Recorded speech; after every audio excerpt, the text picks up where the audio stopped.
ఇలా ఆయిల్ పైకి వచ్చిందాక బాగా ఉడికించుకోవాలి ఫ్రెండ్స్. అండ్ లాస్ట్లో కొద్దిగా జీలకర్ర పౌడర్ వేస్తే మనకి కూర అనేది చిక్కగా ఉంటుంది అన్నమాట. పులుసు బాగా నీళ్ళుగా ఉండకుండా. చూడండి ఎంత చిక్కగా, ఎంత స్పైసీగా, ఎంత రుచిగా ఉందో. అండ్ లాస్ట్లో ఇలా కొత్తిమీరతో గార్నిష్ చేసుకోవాలి.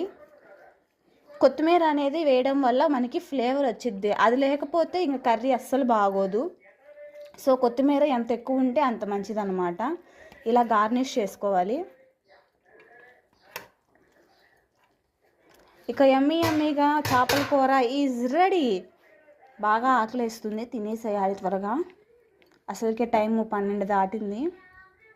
ఒకసారి కొత్తిమీర వేసుకున్న తర్వాత ఒక్కసారి తిప్పుకుంటే చాలు, ఇంకా మనకి రెడీ అయిపోయినట్టే.